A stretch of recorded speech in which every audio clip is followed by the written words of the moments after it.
are now going to start our journey through how we pay for various emergency services and how maybe we could pay for various emergency services. And one of sort of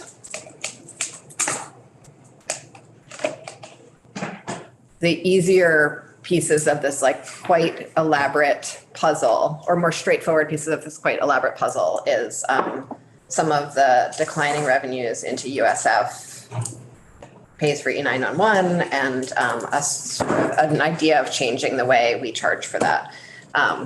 And Maria is first on the agenda, but I actually think it makes more sense to start with Stephanie. Sorry to pre-cue you there, Maria. So I think Maria's language for us, but I think Stephanie can sort of lay out the problem we're solving, which seems like a better place to start, don't you think? Okay. Maria, does that work for you? We cannot hear you, though you are unmuted. Oop, almost. I could hear a little bit. You can hear a little bit? I did. She said, could you hear me now? No. Really low. Are your headphones plugged in? No. Oh, sometimes I do that by accident. Yeah. There we go. Try to talk up. Okay. No, I was just gonna say I have a hard stop at 10:45. So whatever. Oh. Okay. We're gonna start with Maria, not Stephanie. Sorry, Stephanie. That's okay. I'll move to this side of the room. Okay. So Maria's gonna offer the solution and then Stephanie's gonna explain the problem. It's gonna be great. And I can maybe do a broad overview of Thank all you. of that. That would be helpful. I appreciate that. Yeah. Oh, wait. Something terrible is happening in here. Oh, it's Stephanie. Try speaking again, Maria. Can you hear me? Yes, we think things are resolved. Okay. Excellent. So I will do kind of a broad overview and talk about the specific proposal that the chair just referenced. And I think I can do that pretty quickly to provide the context, because I know Thank you. you're familiar with a lot of it. And so maybe if it's okay with you, I can just quickly pull up a presentation that I have, which I'm not going to go over in detail, but I think might be a good resource. Is that okay? That sounds great. Thank you. And I don't remember if you identified yourself for the record in the midst of all the sound journeys we were on. I apologize. Maria Royal with Legislative Council. Thank you.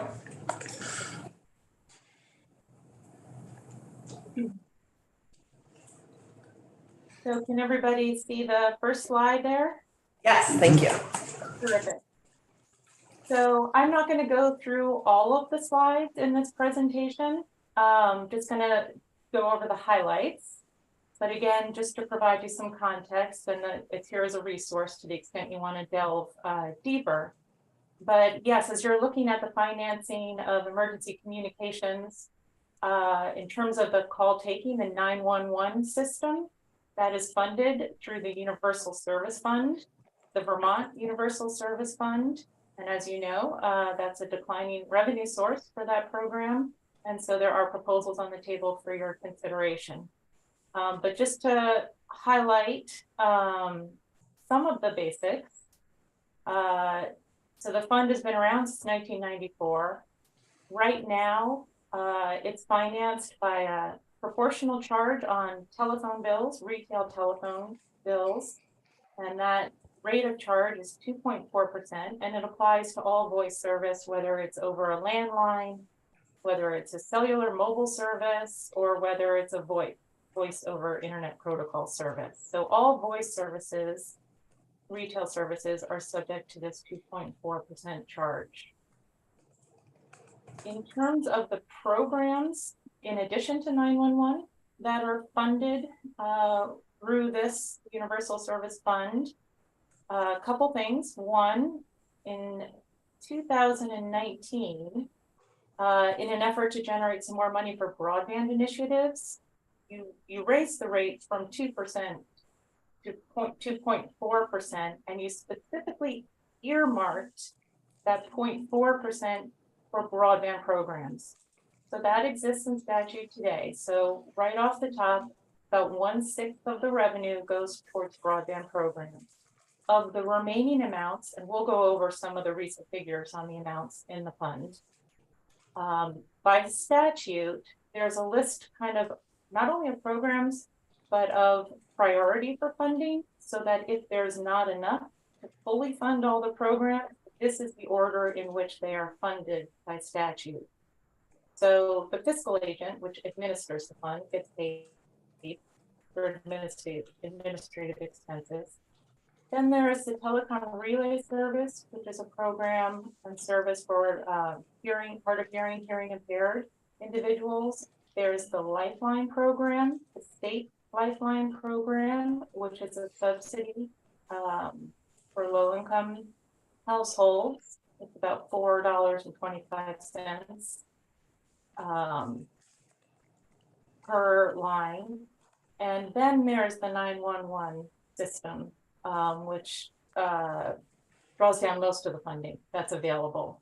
And we're gonna, again, we'll talk a little bit more about that. If there was any extra revenue in the fund, it would be distributed through these kind of older broadband programs, the high cost program and the connectivity initiative.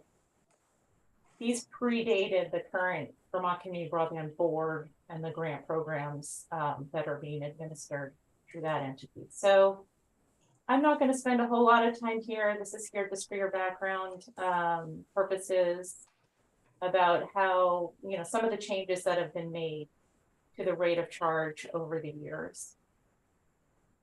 I know Barb Neal is going to be testifying. She can talk more specifically about the 911 system.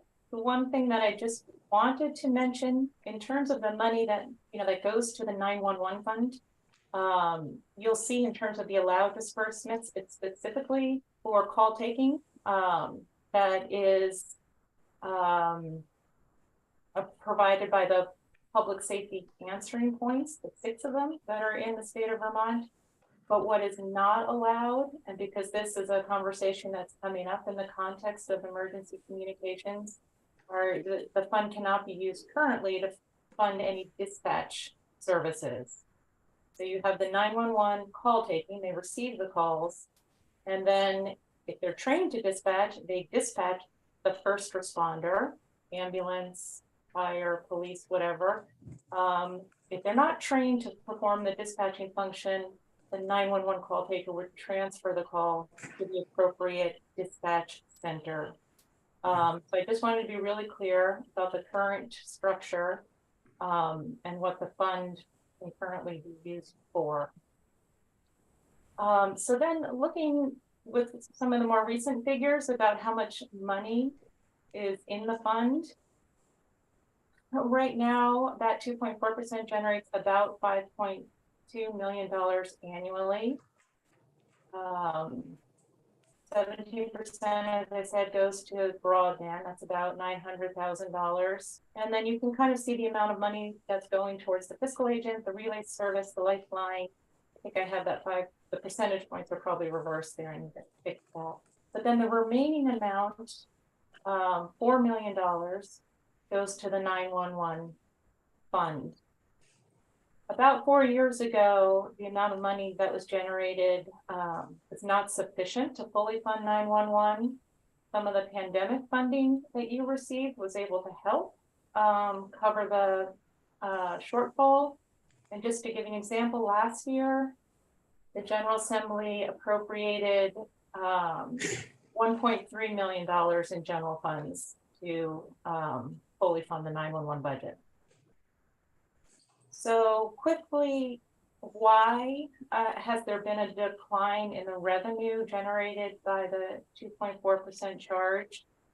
Couple things that have contributed to that. One was the people who have cell phone service.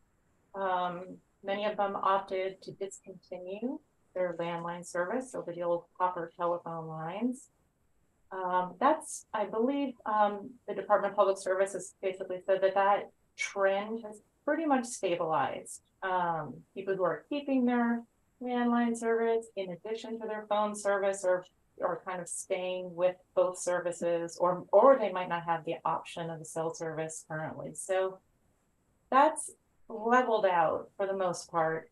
But the other area that has affected the revenue, if you have bundled services, if you get voice and data, what many providers are doing is they're lowering the charge for your voice service. The percentage of your overall bill that's attributed to the voice service as opposed to data has gone down significantly. And so the 2.4% is applied to a much smaller figure. And that's been one of the driving forces at work here. The providers do not get any of that money. It's passed on to the state to pay for the state programs. It's a competitive industry. So to the extent they can keep consumer bills lower, I suppose they have the incentive to do that. Yes, that might be going into how they determine what the proper fee is for the various services. But that's been one of the biggest issues concerning the front fund. And just to give you a general idea, since the first commercial cell phone was available in about 1996, to now, about 83% of all voice subscriptions in Vermont are from either a mobile or a voice over internet service. Just to give you a sense of the market. And then one other thing related to 911, about 70% of all the 911 calls that come into the system are generated from a mobile phone.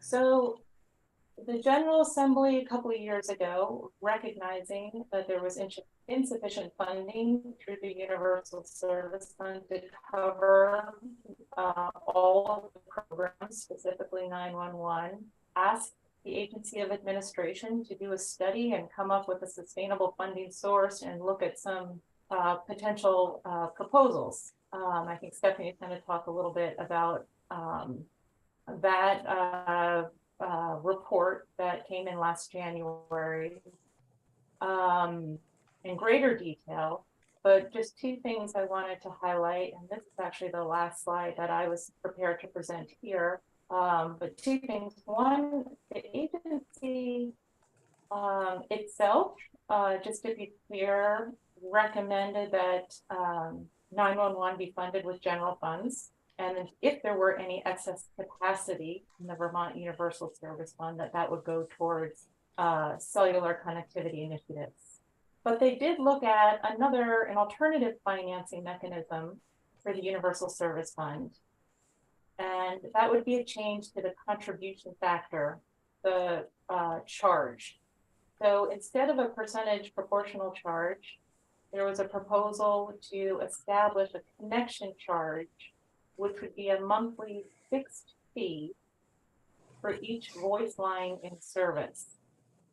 So, for example, if you paid for your telephone service, if you paid a flat fee of 70 cents per month, it was estimated that would raise about $7.4 million annually.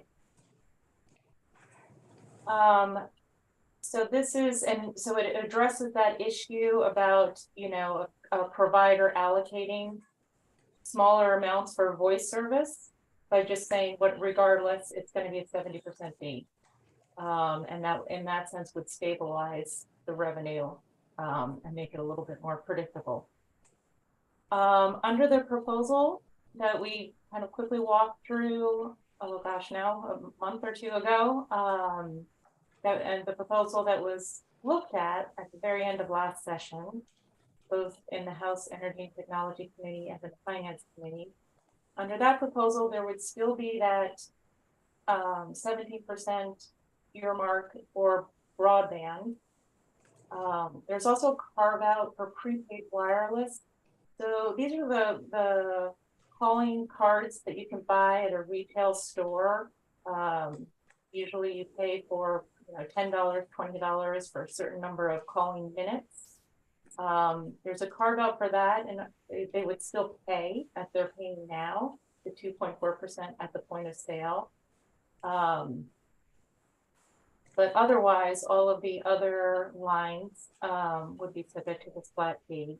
And then I'm just going to mention there were a couple of other issues just to plant the seed of things that are considered and addressed in other states that have a similar connection fee. Some households in some states that, you know, maybe the first line in service in a household or a family plan is the full 70%, and then each additional line that's part of a family plan might be a lesser amount. So just trying to take that into consideration. And then also some very large entities might have many phone services, and so many phone lines. And so some states have established a cap, you know, so that the fee isn't grossly disproportionate to what it is now on those entities. And so I apologize if I spoke very quickly. I was just aware of the time and also not wanting to get too bogged down in details if that's not helpful. So This was incredibly helpful, and I actually don't think you spoke too fast. Maybe there might actually be a funny thing with your internet where it's coming out even slower than you're saying it. So it's been perfect. Thank you. great. So if you want to take a minute to sort of show us the legal language that does this, I think that would help us get our heads further around it, unless someone has a question first. Okay. 45. Oh, we're past are we past your hard stop here, Maria? Oh my gosh, we are. Yes. Okay. Okay, I'm so sorry. It's okay. I pulled up the language. Can you see it now? Yeah. Perfect. Okay. Okay. I'm going to be really quick. Maria, we can look at it another day. This is not the last time we're gonna have this conversation. It's okay. Okay, thank you. Okay. Yeah, totally. No, it's fine. Okay, bye. Bye. Thank you so much. Stephanie, do you want to join us? Thank Maria you. was the right one to start with. I'm going to not enter the Zoom room and just ask Sorcia if she would put up the one document that says Universal Service Fund revenue for the year. That's the document that. And just so folks know, on our, Maria mentioned a report that is up under Stephanie's name. The report related to funding of enhanced 911 operations. And then there's also the Regional Dispatch Working Group report, which is under Stephanie's name. It's just because I'm the one that sent them. It's a one pager, and it's Universal Service Fund revenue 3-year.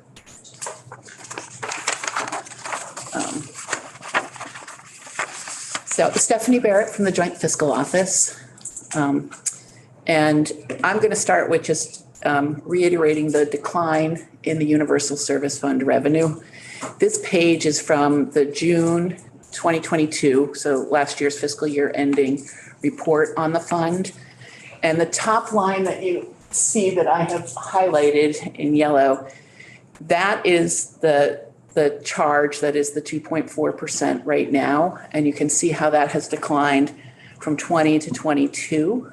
That line was about $6.5 million in 2016. The prepaid piece of it was not included. Well, it might have been included in 2016. It might be the combination of the top line and the prepaid piece in 2016. But that's the problem in the fund. The fund had some balance coming forward, and for several years things were covered by fund balances. But the problem comes when in the transfer for the E911 services, as Maria mentioned, and we did have to transfer $1.3 million in the current fiscal year into the E911 fund to make it balanced. That's the gap that is in this. The previous year, I believe we did $900,000, and the budget that you have that you're going to do on the floor this afternoon has $2.1 million in it, because that includes some needed equipment costs in E911 as well. So that's the picture of the squeeze, and it's the way the fund is constructed, the uses of the fund are constructed, it falls entirely on the E911. The 0.4% is off the top. The services, the services for relay and equipment and lifeline, all those services come before E911. So that's why the gap lands on the E911 side. So, and the other pieces of information I was going to share as you contemplate the legal language that Maria put up, changing the source of revenue in the fund from the flat proportional rate to a per line charge. There were just that report from last year that you can access, that those estimates on the per line charge aren't going to vary significantly. We'll continue to do work to update them. But one of the issues in changing is timing. How do you change and when do you change for the carriers that you're collecting from? And there are several states that have changed over. And so we're trying to find out what their experience was like in terms of the timing. And I have not been able to speak to the fiscal agent for the state of Vermont yet, but find out if that fiscal agent has experience in other states that have changed over from a flat percentage to a line charge, and what that took in terms of administration. That's one of the considerations that you'd want to have. So it's unlikely in my mind as something that would turn on July 1st. If you enacted something on July 1st, it would take some lead up to a change like that. There's the flatness in the base of the line. The number of lines aren't growing significantly. So you'll be changing from a declining base that the 2.4% is applied to, but has sort of stabilized, to another base that is also, it's not declining, but it looks relatively flat for the time being. There's not a projected continued significant growth in the number of lines. There will be modest growth, but is that enough to support the funding, the programs that you fund out of this as their costs grow? And so that's a consideration when you're thinking about that. And just, I know Energy and Technology is thinking about the fact that the broadband board and the USF funds connected to that have sort of had intentions around a particular limited life, and that might be changing. So that's also part of this policy, the policy side of this conversation. You call it Energy and Technology. Sorry, I just can't get my head around the name of that committee. I've messed it up all Environment. 40 times I've tried to say it this year. Yes, thank you. Did you have a question though? A minute ago? I mean, just to maybe Laura, comment, my reading of the AOA report, and obviously we should hear from someone on this, but that the FCC does require an annual form where folks have to report a certain number of lines. So hopefully, given that people are reporting, We're trying to make sure we're looking at the right data on the FCC website. That didn't have time to sort of close that loop at the end of the day yesterday. But actually, Barbara Neal sent the links to that because I wasn't able to find them on my own. and that we would have the option to consider adjusting that per line fee to ensure that we were setting a rate that fully covered the current needs. Yeah, and Maria touched on it at the end on her end slide, but there, a flat fee like that has a potential regressivity to it if you're a low user and your percentage is on a lower. That's an element, and she mentioned some of the considerations that were sort of discussed a little bit last year. Do you cap? Do you exempt at the bottom end? I think those are all accommodatable things. The other consideration in sort of setting the charge or even the percentage that exists now is letting the department within a range set it annually so that you don't create the deficits in the budgets potentially. But that's in hand with do you, as you mentioned, the broadband board, do you have the same array of uses under the fund? I know that, there are entities that would like to come in under the fund, even in its sort of underwater state. And so those are, I think those are joint with the appropriations committee of how you determine. And would you sort of change the order of the fund where broadband is first off the top right now? Do you, if you over time are in a situation again where the fund is tight, do you actually prorate the pain of that over time? Instead of just sort of the waterfall. Yeah. Yes, no, yeah, that's a good question. Yeah. Absolutely. Maybe you would know whether or not the parameters for participation in Lifeline have been updated in any significant measure in the last decade or so. That is to say, the eligibility. I don't know specifically if we've changed. It has not come through the budget that I have seen. We would normally see that as a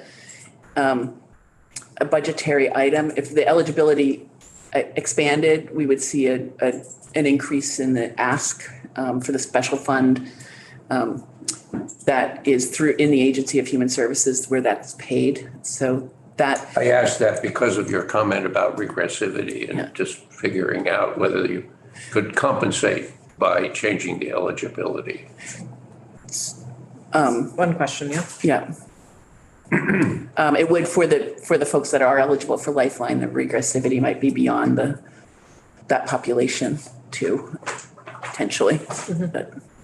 And it's, thinking about sort of tax policy for the future, and most phone plans right now have unlimited voice, and it's the other stuff that you get charged on. I think, the exemption for the per minute cards that you buy, which is in the language that we have, is like one step forward on that, but we can keep on thinking about other steps on that.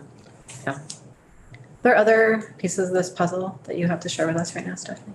So the little piece of the Universal Service Fund is, I don't have more to share that. You have a bigger puzzle on the dispatch. Yeah. Yeah. Okay. And if you want Sorcia to sort of rearrange where those reports live on your website. Thank you. I was more just pointing them out to people so that they could find them. I wasn't saying they were in the wrong place. I think we're just sharing the conversation. Yeah. Okay. Thank you. Sure.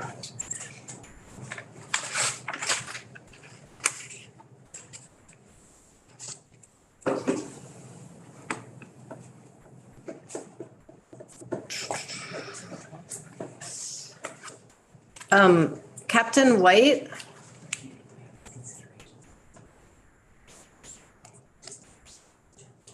Hi, good morning. Good morning. Thanks for joining us.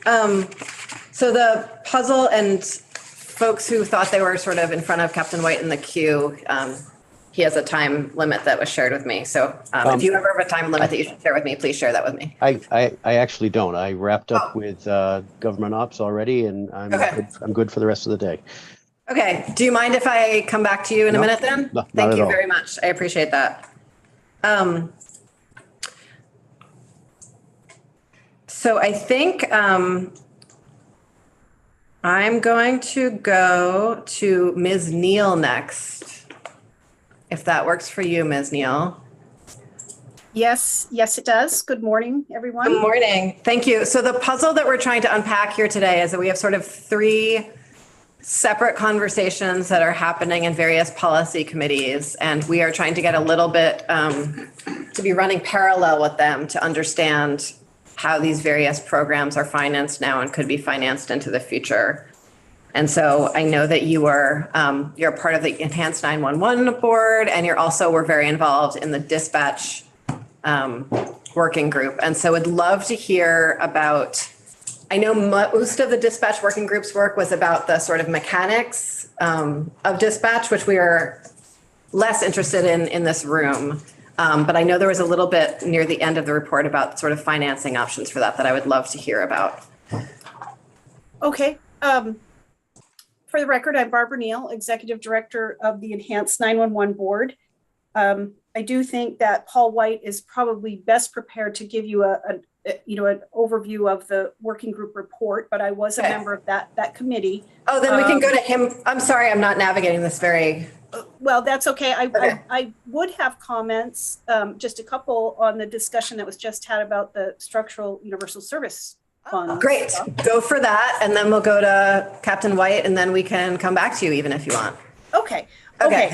All right, so on what was just being discussed about this potential shift from the 2.4% fee on retail telecommunication sales, which is what the Vermont Universal Service Fund assesses right now, to a per line or per connection model.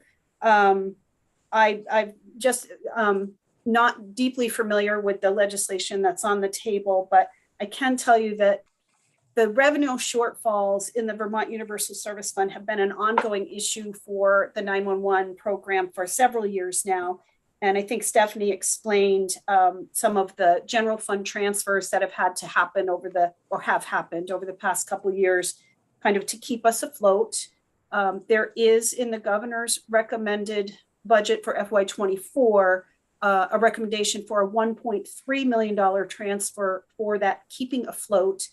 Stephanie referenced that you will see in the version that came out of House Appropriations that there's been an additional $815,000 added on that.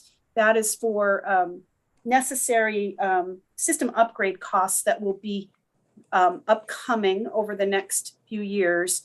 I just wanted to make a distinction between what was in the governor's recommend and what came out of House Appropriations. And I'll also add that the reason we needed to ask for, or need to bring to the attention of everyone, this $815,000 need is because we have not been able to do our historical capital replacement or system refresh and upgrade line item in our budget for about 3 years. And that has historically been a $300,000 set aside. So it's kind of a cascading effect of the revenue shortfalls in the Vermont Universal Service Fund that brought us to this point with this need for the system upgrade fees or costs. So I just wanted to add that. And then I also want to be, my understanding of what's on the table right now does appear that it would cover my understanding of all the costs that come out of the Vermont Universal Service Fund. And it seems like there's an ability to adjust to handle, as budgets grow or budgets change over the years.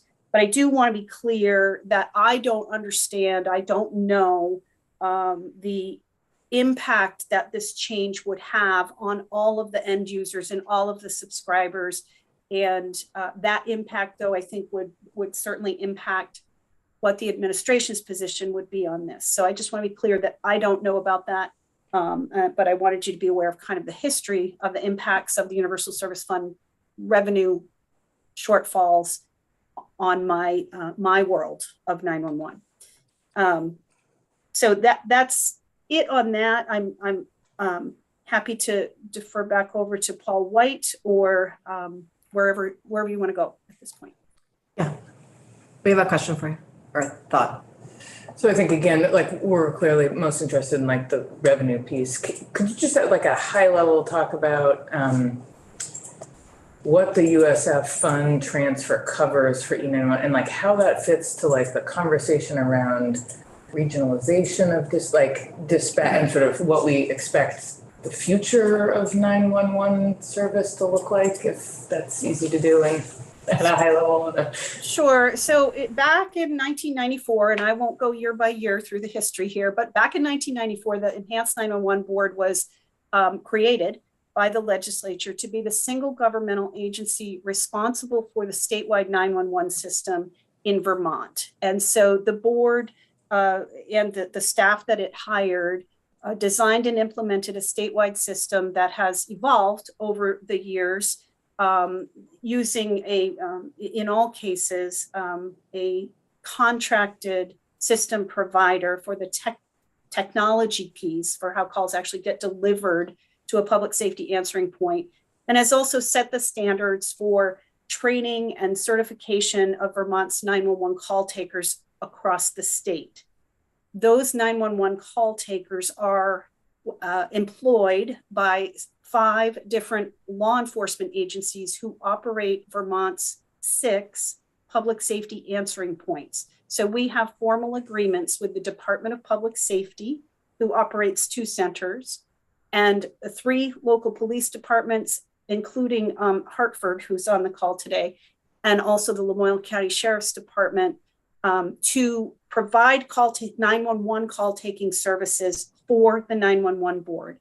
What we don't have purview over and have never had purview over is what happens on the dispatch side of the house. So there's a very clear distinction in Vermont between who has governance over the 911 system. That would be the 911 board, which is a statewide system.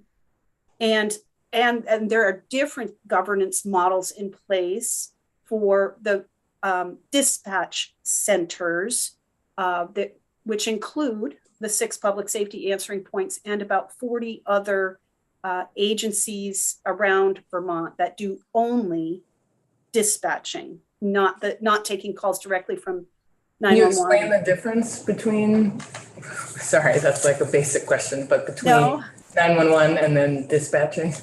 So 911 is responsible for getting the call from the public, delivering that call through the technology I mentioned, through the system, to the appropriate public safety answering point so that it can be answered by a trained and certified 911 call taker at that public safety answering point. That call taker is responsible for identifying the nature and the location of the emergency. And we have robust databases that provide to the call taker what agency or agencies are necessary for any given, or are the appropriate ones for any given emergency and for any location in Vermont. So the call taker collects all that information from the caller and then contacts the appropriate dispatch agency for those identified responders.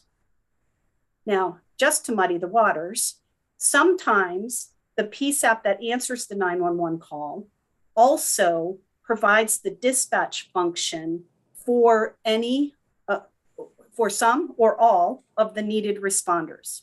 Can I ask a question about that? Mm-hmm. So in that scenario, that organization is receiving some revenue from the 911 fund to cover the incoming calls, and then is receiving some revenue from the varied situation that is how we fund dispatch.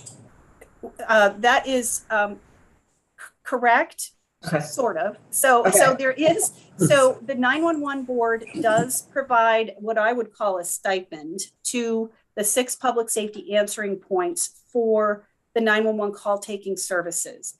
There's a pot of money for that. We call it the PSAP reimbursement fund, which is a line item in our budget every year of $1,080,000. And those funds are distributed to the public safety answering points based on the call volume that they handle, the statewide 911 call volume that they handle. And they must meet, to get the full reimbursement, they must meet certain performance metrics that are outlined in the MOU. Okay. So that's for the 911 call handling service. As an example, the regional PSAPs receive roughly, it varies from year to year because call volume varies, and their ability to, how well they've met those performance metrics may impact it as well. But it would vary between probably $85,000 and $100,000 in the regional centers. So the Department of Public Safety, they answer historically about 70% of the 911 calls in Vermont, though more recently it's been closer to about 61 or 62% because of the staffing challenges that they've faced. So they are getting, if we just do easy math and say 60% of $1 million, they would get about the $600,000 out of that fund on an annual basis. Okay. So that's for 911 call taking now. Chief Kelly can speak more directly on this, but each of the regional PSAPs also has agreements with agencies in their area for dispatch services. And so there are varying models for how those contracts and agreements are carried out that I don't know a great level of detail on. But also there's when I said that your summary of the payments was partially correct, the Department of Public Safety also dispatches for a number of non-state emergency responders, so local or perhaps county emergency responders. And those agencies are not being charged anything by the Department of Public Safety. So that's another part of this whole equation. So hopefully I answered your question without going too far in the weeds. That was really helpful, actually. Yeah. I just have a clarifying question. You did a really good job on that, but I just want to make sure I got what you said. So the call taker then touches base with, let's say, the Essex Police Department for the sake of argument. And then, so they just get in touch with the dispatcher at that agency, and that person then decides who gets. So we're gonna bounce it so that so the first half of the experience is the 911, that's the call in that we talked about. We are now gonna talk to a different witness about the out part. And that's. But is that the handoff that we're? No. No, I don't think it is. Okay. We're gonna go into it. Thank you. Is that Ms. Neal, is that okay with you if we sort of? Yes, I think that's fine. I think it's a good place to transition to that. Okay. Anything else on the incoming, how we pay for the incoming side of this? We just want to clarify that, like, I feel like we've made some changes over the last year or two and have piloted some stuff. Is that all around dispatch, or are we changing the 911 who answers the phone part? I'm sorry, is that addressed to me? Yes. Yes. Yes, no, there's been no change. All of these conversations about regionalized dispatch do not impact the 911 system and how the calls are being handled. There is a sort of a question that might be further down the road as to whether or not any new regional dispatch centers might become public safety answering points, which is where 911 calls are answered. That would be a question way down the road for the 911 board to consider whether or not that is appropriate for the 911 system. I'd just like to add one other comment on the PSAP reimbursement that we provide, and do not consider the reimbursement that we provide as fully funding the employees that are needed to fill those seats 24 hours a day, right? So $90,000 to a regional PSAP probably supports one full-time person, but we need calls answered 24 hours a day. So it helps to offset that cost. And it basically, the arrangements were set up to leverage existing emergency communications professional resources that are already sitting in those dispatch seats. So I just wanted to clarify that. Thank you. That is very helpful. Yeah. Okay. Captain White, the floor is yours. Thank you so much for coming. Sure. Good morning. My name is Paul White. I served as chair of the Regional Dispatch Working Group that was created by the legislature last year.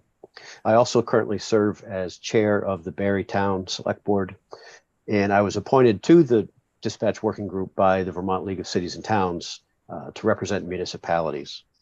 I had volunteered to serve on this working group because I thought, because of my background, I might have something to contribute to the work, but I did not intend to become chair, but quickly found myself there. I was a little surprised when I was invited to come to this committee, so I'm not sure what exactly you're hoping to hear from me. I just, in the last couple hours, went through a kind of a lengthy overview with House Government Operations Committee, but I'm not sure if you referenced the difference between the money piece and the operations piece, and what would you like to hear from me? So my understanding is that near the end of your report, you started to explore in some depth, but we're not quite able to complete an analysis of who is paying for dispatch now and how it's being paid for and what some options for the future might be. And that is what we are interested in understanding better about your report, including really what you see as next steps for that analysis, because I know it was sort of beyond your purview to be working on it. Sure. And I do want to say that, the working group really focused on the operations piece more than the finance piece, because, we felt that, the working group was made up of, to boil it down, it was made up of 5 police officers, a fireman, an EMT, a couple of select board members, and Barb Neal. So we really didn't feel like we were qualified to create a funding mechanism. We did study or collect information about a variety of funding mechanisms that are out there, but we kind of intentionally did not make any recommendations for what direction Vermont should go in on the funding piece. Barb, I would just like to point out something. Barb alluded to it, but I'd like to follow up that looking across the entire state, there are approximately 31 municipalities in Vermont that currently pay nothing for their public safety dispatching. And that's because all of that service is provided for free by the state police. And is that something of an accident? It's something that has developed over time. I think decades back, Okay. DPS was, they had greatly expanded their capabilities with infrastructure improvements and all of that. And I think they were actively recruiting, to pick a town, come to us, let us dispatch your fire department. We can do that for you at no cost. And now decades later, I think that they are regretting those decisions. So that's roughly 31 towns. On the opposite end of the spectrum, there's about 34 municipalities like mine, like Barre, that receive no dispatching assistance from the state police. These municipalities provide for all of their own dispatching needs, either by doing it themselves or by paying some other agency to do it for them. And then, of course, the vast majority of towns, roughly 185, fall somewhere in between. They might get some of their dispatching from the state for free, but also pay, they might get their police dispatched for free, but they pay for dispatching their fire or their ambulance, some mix of those scenarios. So we had, as far as trying to cut to the money piece, we looked at a variety of different ways that dispatch can be funded, or is being funded.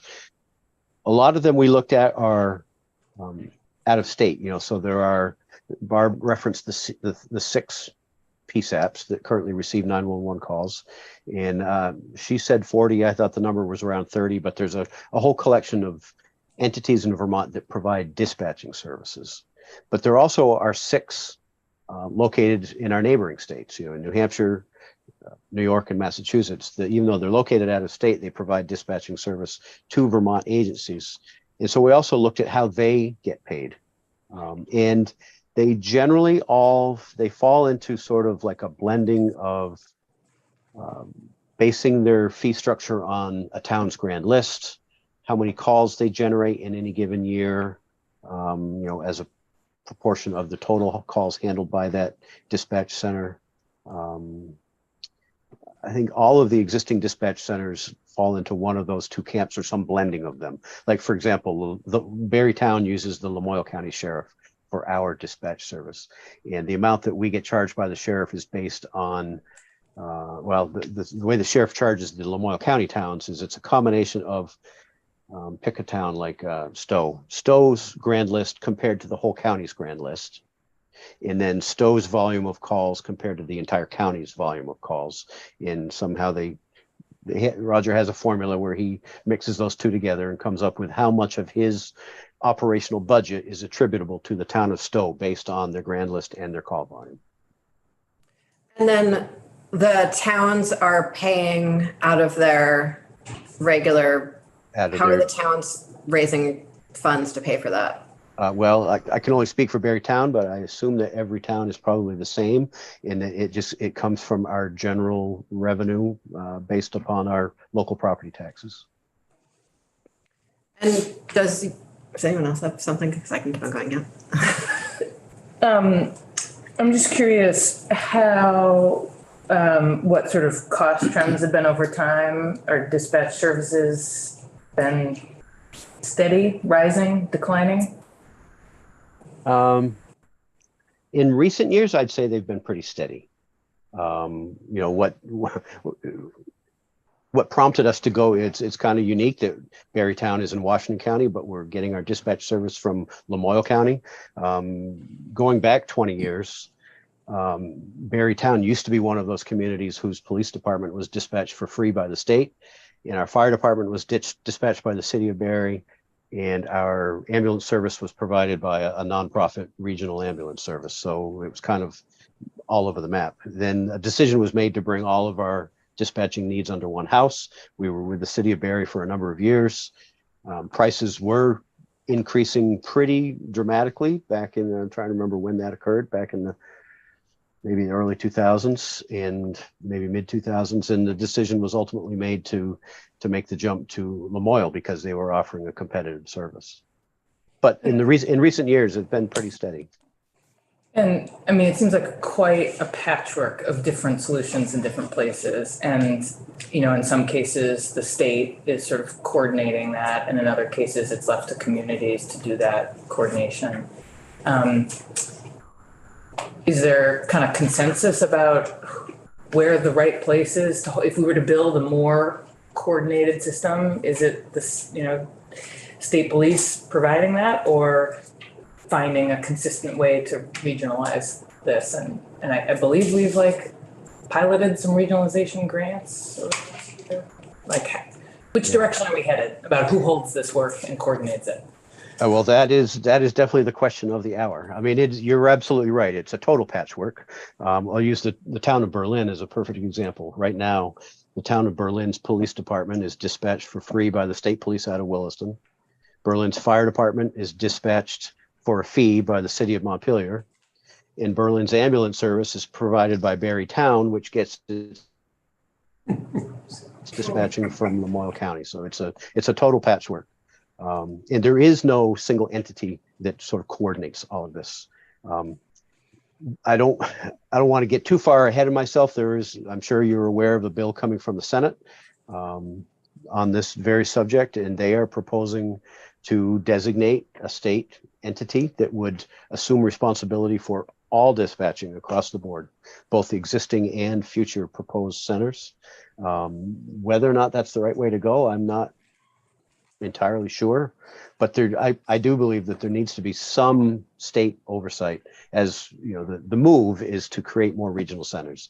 The state police have said for years that they cannot continue providing this dispatch service for free. It's not sustainable. They need to offload some of that workload to local or county or regional dispatch centers. And as those new dispatch centers crop up, there does need to be some overarching umbrella agency that coordinates it to make sure that, they're using the same technology, make sure that they're compatible with one another, to make sure that if the dispatch center in St. Johnsbury experiences some kind of a failure, that it needs to be able to roll their calls over to Newport or Montpelier or somewhere seamlessly so that there's not a failure in the system. So do you have, does the report contain, I'm sorry, I have not had an opportunity to read it yet, though it's on the list. How, basically who is paying right now and how much to who? That is a huge, yeah. You know, when we look at solutions, it's always best to be developing solutions where we don't have winners and losers. Given how incredibly important it is that we have emergency services that work, that seems like basically like the basis of civilization. And so I'm very grateful for all of your thought on this and want to make sure that we're making the next steps that we need to be making to fix this. So that your question about, how much is it currently costing? That is one of the things that the working group was charged with by last year's legislature. And admittedly, that's one of the things that we failed to accomplish. We were tasked with identifying how much is being paid and by who. And it's such a huge nut to crack that we did not completely resolve that, because you have the state police providing dispatching services, which I remember Captain Burnham telling me that it was roughly a $6 million operation. But then you have some communities providing their own dispatch service, like Burlington and Bennington and a whole host that just they take care of themselves and only themselves, and sort of just self-sufficient. You have other communities that are paying a neighboring community dispatch, like Barrytown does. You have some that are providing a service to their neighbors for a fee, and then of course we have the ones that are paying out of state entities to provide their dispatching. So in the 4 months that we had to work on this last year, we did not arrive at a really definitive number, but based on what we do have, my very rough ballpark number is that it's roughly $10 million a year for the non-state entities and another $6 million for the state police dispatch centers. If we were to try to figure out who is paying how much on a town by town level, who would you recommend we pass the buck to on that one? Because I understand that it was absolutely beyond your ability this summer, but I think it's something that we need to answer. Yeah, I mean, I would suggest a consultant, somebody outside of state government. Yeah, cool. Thank you. And it's a constantly changing landscape. Town A contracts with Town B for their dispatching today, but come July 1st, they might get a better deal from some other community and switch. And it's constantly evolving. Yes. How important, could you talk a little bit about maybe how important it is to have the dispatchers located near the incident? What I'm thinking, could all this dispatching be done from India? Or does it make a difference that somebody at Colchester is dispatching and they're saying, oh, you mean out by Farmer Brown's house? Right. How important is that local knowledge these days? You will get varying opinions on that. Personally, I think there's a great deal of value to it. When I didn't tell you about my background at the beginning. My background is with the state police. I was there for 24 years full-time and another 6 part-time. At the time of my retirement, I was the troop commander, the captain in charge of what was then called Troop A, which included the Williston Dispatch Center. And some members may recall in 2015, the state police used to operate 4 dispatch centers, and in 2015 they consolidated from 4 down to 2. So there used to be a dispatch center in Derby and a dispatch center in Rutland, in addition to the 2 that still exist. When Derby and Rutland were closed and operations were consolidated into Williston and what was then Rockingham, there was a huge outcry by all the first responders in the Newport area that the state police were taking away their local dispatch, transferring all those jobs to Williston. Nobody's going to know where the big red barn is on the corner of Smith Road with the big rock by where the car overturned back in the 80s. Yes. And that was a huge concern, and I think it's a valid concern. So from a technological standpoint, yes, all of this could be done from India. The calls could be received, the first responders could be dispatched. It's all done through the internet and through microwave repeaters, and it all could be done remotely, but there is absolutely a value to having the person at the other end of the phone or the other end of the radio at least know where your town is and what you're in proximity to. Thanks. Yep, we're gonna try to, Well, Jim, Catherine, Peter, and then closing. maybe we don't decide right now, Yeah. but I'm not sure how far the committee wants to go with this subject. It could be broad or pretty narrow. Right. And in Ways and Means, as we're aware, some of us, this topic has come up before. Yes. And we have not been able to resolve things very satisfactorily at all. And so And I'm hoping this will be one of our major projects of the second half of this That would be session. wonderful. Yes. So I'll Yes. let that drop for the moment. Yes. We'll take it up. Thank you. Thank you for making me say that out loud because I needed to. Yes. Good. Yes. Happy to help. Yeah. I think I heard you talk a little bit about like state versus regional versus local. Is it best practice to have EMS, fire and police dispatched together, or are there some advantages to having different relationships within a community? I'll give you my personal opinion. I think, again, you may get some differing views on that, but I think there is, when you have an incident, regardless of whether it's a hazardous materials incident, a major motor vehicle crash, whatever, there is benefit to having all of those police, fire, and EMS all being dispatched by the same, if not the same person, at least the same team of people, so that you're not having to, you're like currently the example I gave in Berlin, where the police dispatcher is having to pick up the phone and call the fire dispatcher, and then pick up the phone and call the ambulance dispatcher to relay information back and forth. And to have all of that in one, at least in one room, if not with the same person, is absolutely beneficial. Seems like there's lots of room for improvement here to make it more Absolutely. efficient, more effective, cost less, provide better service in an equitable way to everybody. Right. So we think that's true across Everything. But maybe let's start with. Good luck with that, Catherine. Representative Anthony, and then maybe, Mr. White, Yeah. I'm the rep from City of Barry, as you may know. Yes. And I was privy to the round one of this conversation when I was part of government operations last session. And I thought the consensus amongst those folks hearing from public safety that they were literally running up a personnel wall of burnout, et cetera, because of the reduction in the number of centers. And I'm wondering whether or not one of the, and looking to you for an answer, perhaps it's already in your report, whether going back to a designated number out of respect for the personnel demands of 24-hour coverage to something that looks like the pre-2000 and whatever year it was when we went from 4 centers to 2, and going back to 4 or 5 centers isn't a basic building block, and then start thinking about how we would fund those, but sort of start with a rural template as a starting point for the discussion.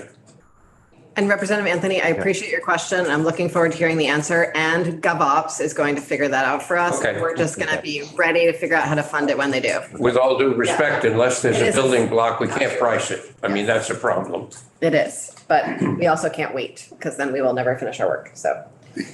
I will say we literally just had that discussion an hour ago in government operations, and that is a suggestion. I don't know if it's a suggestion that's welcomed by the Department of Public Safety, but it is a suggestion to reopen those 2 centers that were closed in 2015.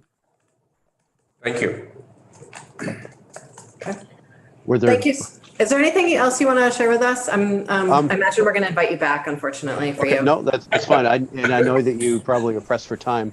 There were, as I said before, the working group intentionally did not make any recommendations for funding, but we did identify some sources that you will find in the report when you have time to review that. Some we listed in the report knowing full well they were not viable, and some that are sort of uncharted territories. For example, the first is contracts for service. That's kind of what exists now. One town enters into a contract with another town to provide that service. Number 2 on the list was the Universal Service Fund, which you just had a discussion about, and we already know that there's not enough money in that to fund even 911, let alone take on dispatching. Mm-hmm. There is my understanding is there is a proposal for a public service connection fee, which would be slightly different from the Universal Service Fund and be replacing the percentage. Currently we were told it was about 2.4%, replacing that with a flat connection fee. There is a right-of-way fee. Title 19, Section 26A requires the Agency of Transportation to collect a right-of-way fee from utilities that have their utilities located within the right-of-way of the state highway system. And my understanding is that right-of-way fee is not currently being collected. And I believe the auditor flagged that a few. Yes, there was a Yes. memo from Auditor Hoffer to the Transportation Committee chairs Thank you. about that issue last year. There's the telephone personal property tax. And then there is a whole idea that Vermont really doesn't do, but New Hampshire does. We looked at New Hampshire as being a possible model, and that being county-based funding. You know, Vermont really doesn't have much of a county government structure. But in New Hampshire, dispatching is done through the county sheriff's office, and they have the ability to levy a county tax to pay for that. So that would be kind of the uncharted territory that I was referring to. But it is something to consider. Okay. Thank you so much. I really appreciate it. Yeah. Anyway, you could tell me what page number of the report you're on when you read that out loud? Yes, starting on page 9. Thank you. And then, of course, there's grant funding, Homeland Security grants, congressionally directed spending, which, of course, are not sustained funding. They're one-time money. Wonderful. Thank you so much. I love it all. Unfunded. Thank you. Great, thank you. Really appreciate your time. Chief Kelly.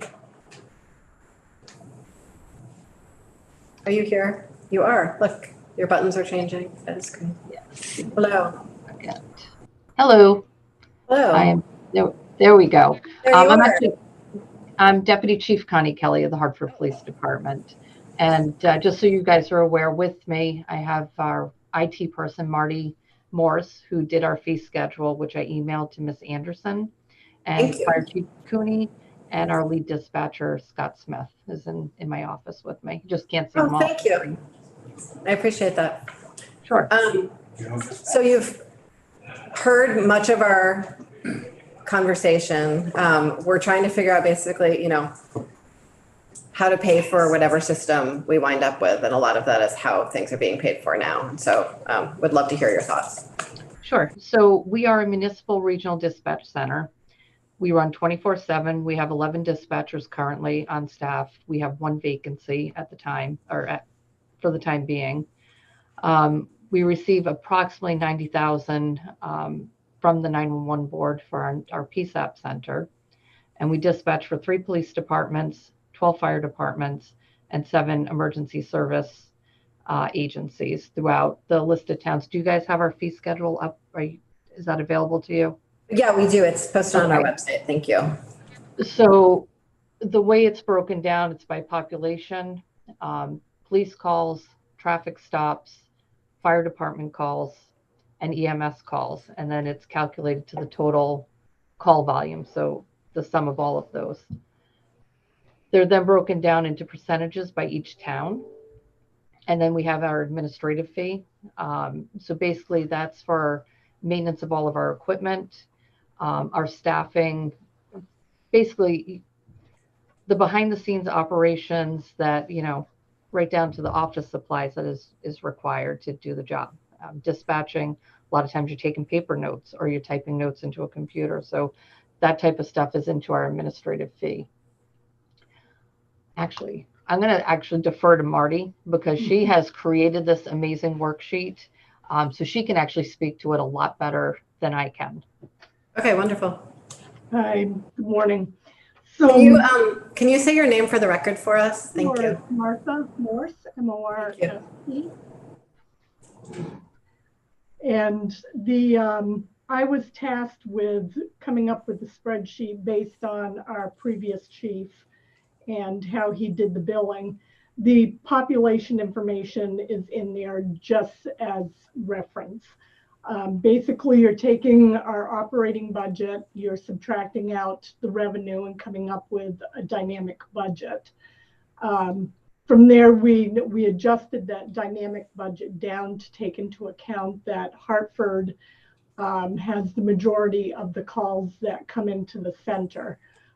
From there, we take that number, we multiply it by the percentage of calls for our dispatch towns, for our dispatch agencies, which comes up with the dynamic budget covering our expenses. Okay. And so essentially what happens then is a hub town like Hartford winds up paying the vast majority of the cost? We do, yes. Okay. In the revenue that we're getting from our contract towns helps to supplement our budget and our expenses. Okay. So I'm not sure if I'm understanding this right, but if you add towns to your slate of clients, for lack of a better term, does it reduce everybody's budget? Like, is everybody's budget just a percentage of what you need? Correct, yes. What we're charging is a percentage based on the overall budget. Okay. So if it's a smaller agency that we're dispatching for, they're not paying nearly as much as what a larger agency is paying. This is, Saoirse, you posted a PDF, but is there a spreadsheet itself?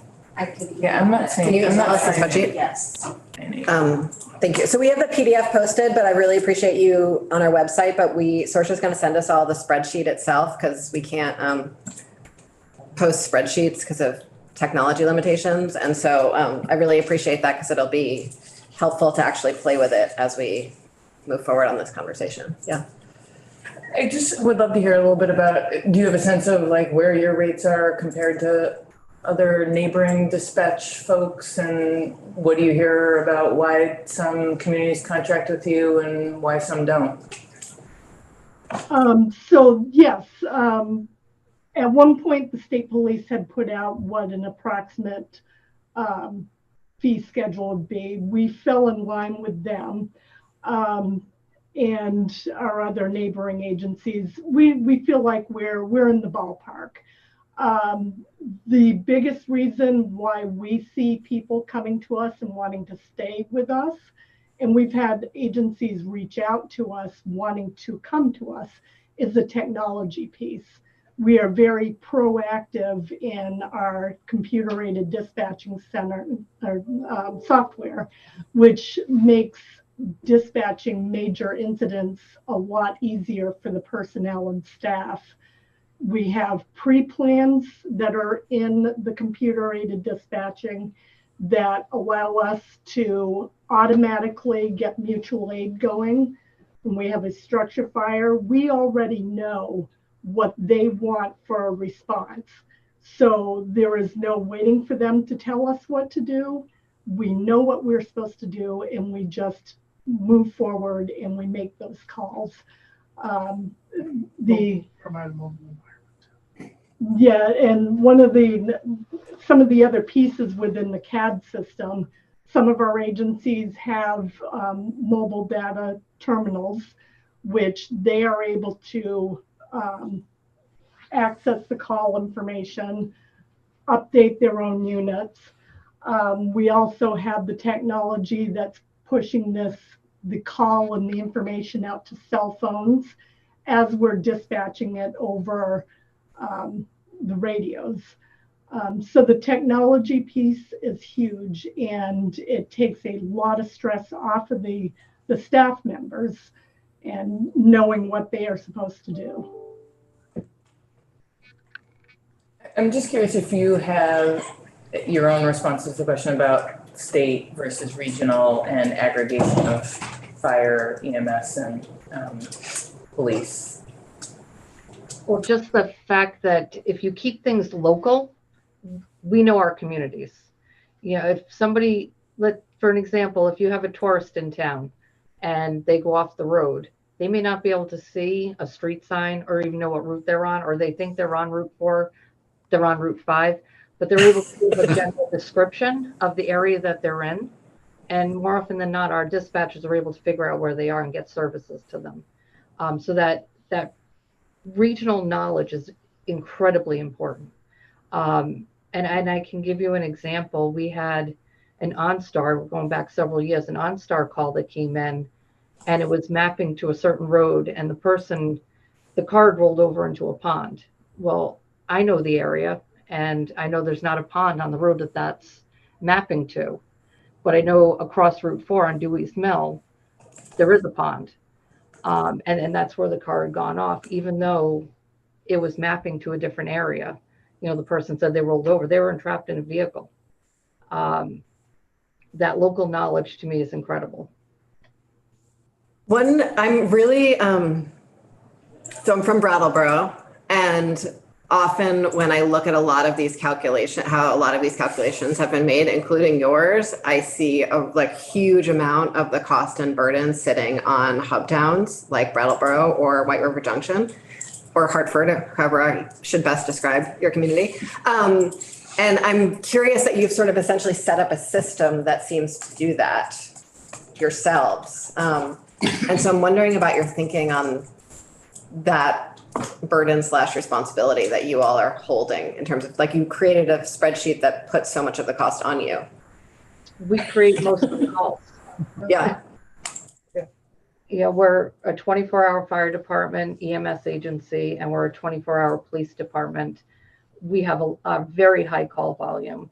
Our dispatch center alone this year was in excess of 20,000 calls.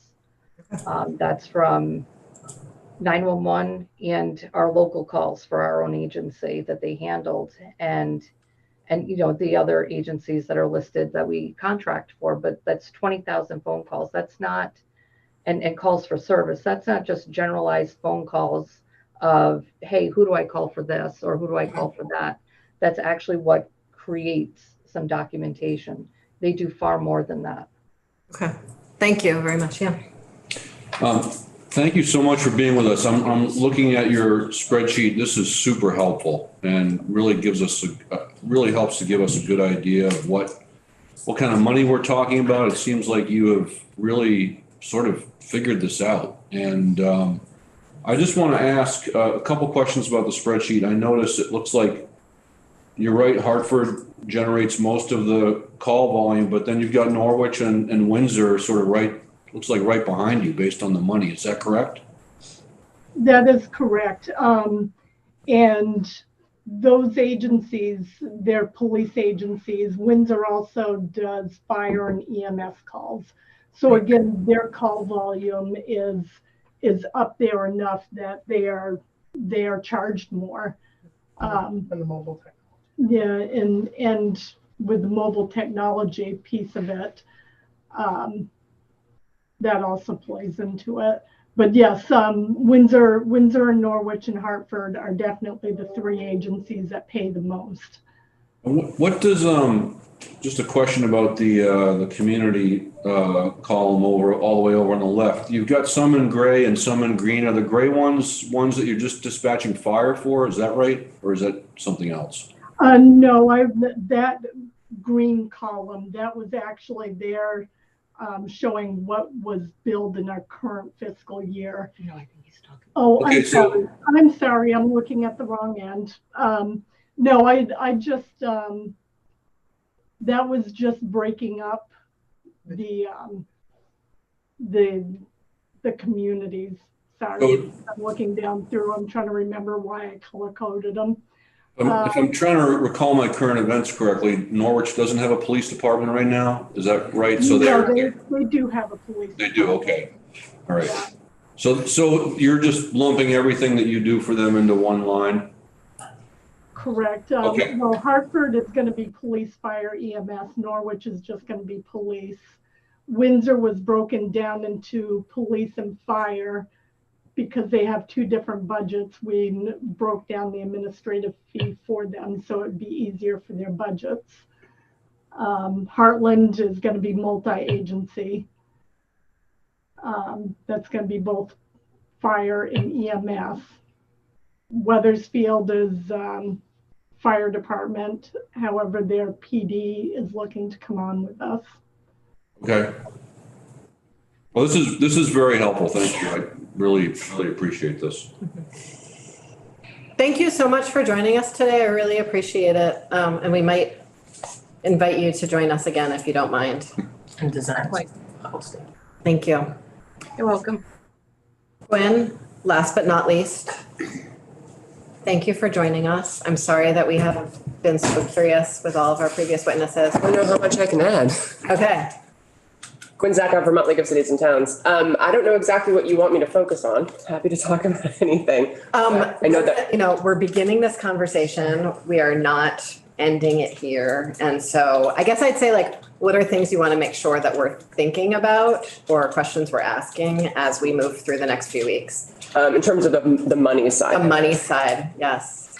I think the transition, I think there's an understanding that if the state wants to shut off dispatching for non-state agencies and have those agencies pay directly for dispatch, there needs to be first, letting them know ahead of time that it's happening and having some ballpark understanding of what they would be paying. And I think at the end of the regional dispatch study, in one of the appendices is a list of the agencies that the state police are currently dispatching for. And I'd like to point out that to committees that if you look at it, you'll see quite a few that are fire departments and EMS, and in particularly those EMS areas. And I live in Orange County, so I'll just use it as an example. You have dispatching for White River Ambulance Service and Berrytown Ambulance Service, which is the services a lot of the municipalities contract out for. And a lot of those towns are paying sort of a line item sum of money for those services. And call volumes for ambulance services are generally very, very, very high as opposed to, fire. And so if there's a huge sum of money that now needs to be paid by those EMS services, if the state is shutting them off, obviously it's the towns that are going to have to pick up the slack. And it most likely, depending on how many communities are providing service for, would be quite a large sum of money because clearly the ambulance services don't have money as it is now, which is why they're asking the state to do it for them for free. And just committee, we were planning to also talk about the EMS provider fees today, but I told asked Nolan to come back another day because we were running out of time, but that's definitely also a part of this. Right. And so I think that, so the reason I bring that up is that, there needs to be some forewarning about pending fees that are going to be paid on the property tax. So there's some budget concerns that need to be sort of accounted for. And side. I'm sorry. On the municipal side, you mean? On the municipal side, yeah. And it might be more obvious, again, based off of, call volume, what it might be. But then there's the ones like bring up the EMS example, because a lot of towns don't know that they're not paying for dispatch because they don't know that their ambulance service that they're contracting for is not paying for dispatch. So, there was outreach done several years back under the former commissioner of DPS when the initial proposal had been, when the only issue on the table was they don't have the capacity at the state level to continue dispatch for free, and had problems retaining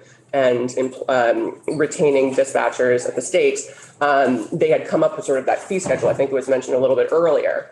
So EMS, those agencies were known, they were given warning that they would have to pay, but none of the municipalities that were using these agencies knew.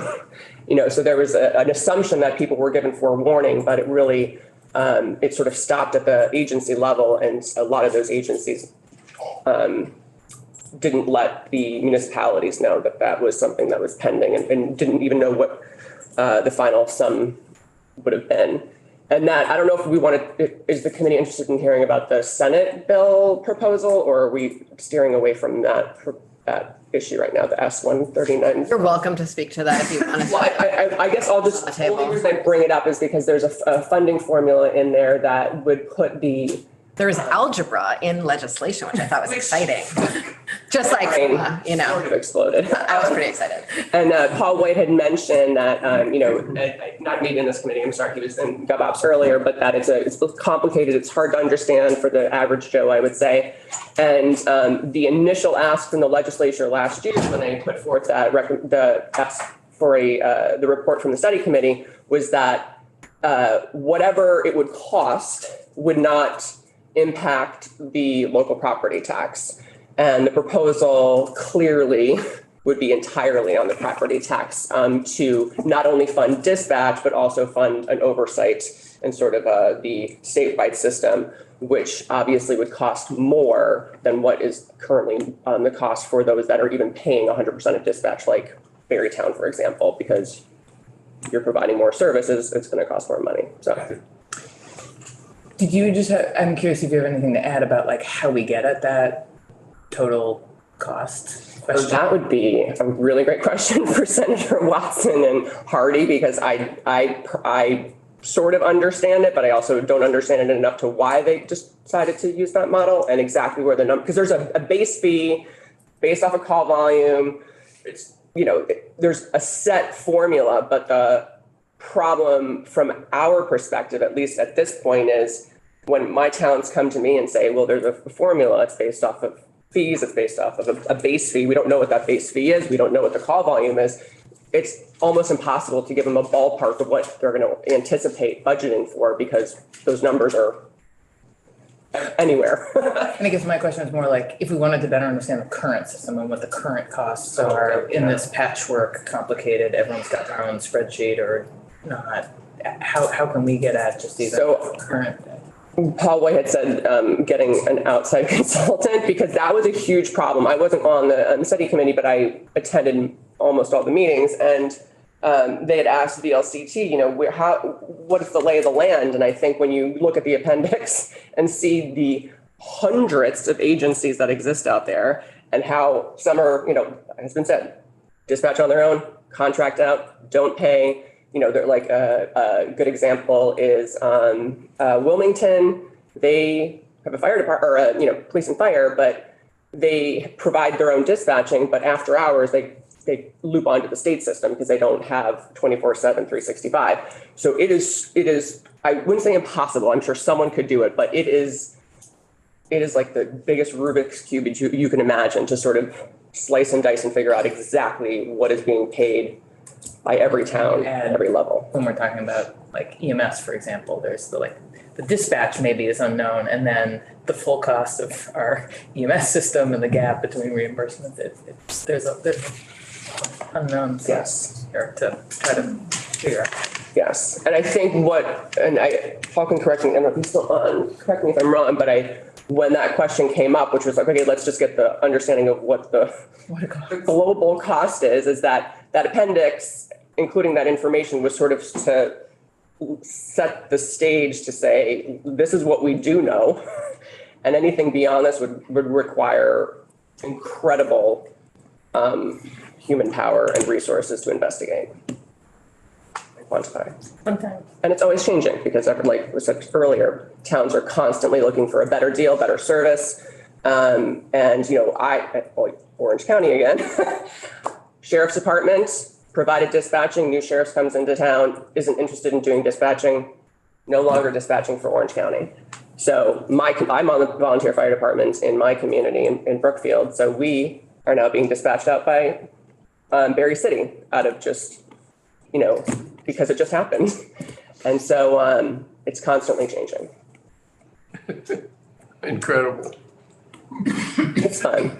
But maybe as we look ahead, there could be more stability. I 100%, and understanding the baseline of where everyone is at is paramount. You need to understand what the lay of the land is before you start solving the problem.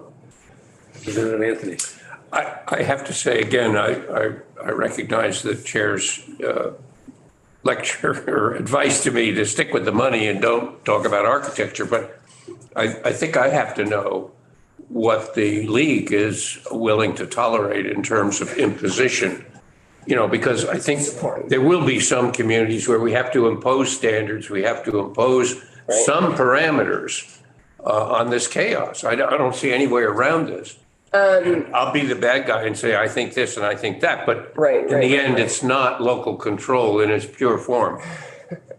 It's a very dysfunctional form of it, I guess. I think that, we support, the state helping and we do in our legislative policy for public safety, we support a regionalized system. We understand that there needs to be a better system in place. Yeah. And I think what the benefit of what happened several years back when the former commissioner, like I mentioned before, was saying, we need to shut off those agencies that are not paying directly for dispatch, and coming up with that formula funding model and doing the outreach. I think if you talk to most agencies, it was sort of okay, something's happening now. We need to start planning. And since then, I know that a lot of agencies have shut off the state system. Now, you think the number used to be 105 and now we're down to like 80 or not, like something. So there has been some transition.